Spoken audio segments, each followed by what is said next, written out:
Hi there, this side Viren. So today our question is a vector sort and it is from HackerRank.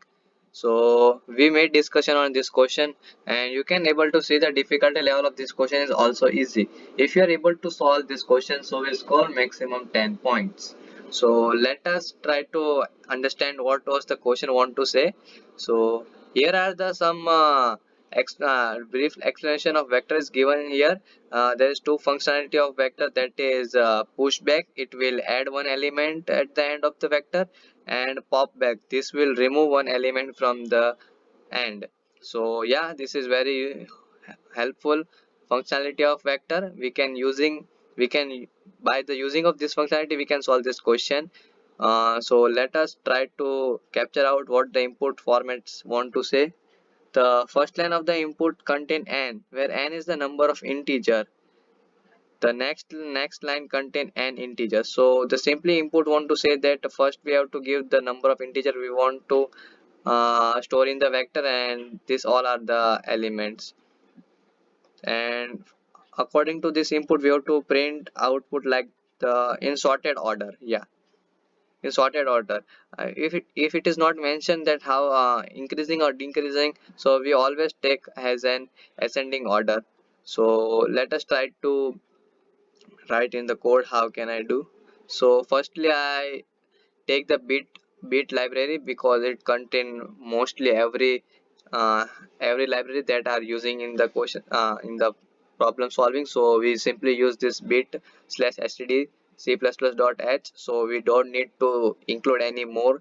So yeah, so has in input format say that first line contain and, so we initialize and take input from the user.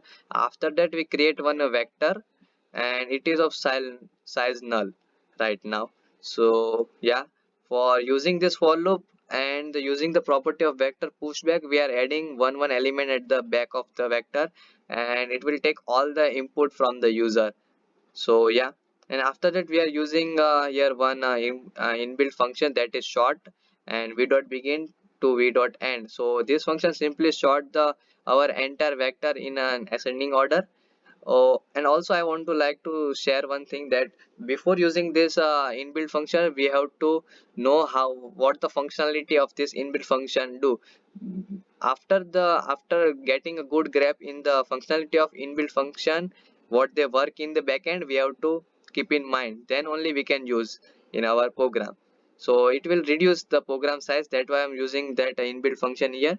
And after that we run simply this for loop till the size of vector, and we print one by one element. So yeah, I think this is the only desired answer we want. So let us try and see this it will give correct answer or not. Is processing, and yes, it is our answer and this is expected answer.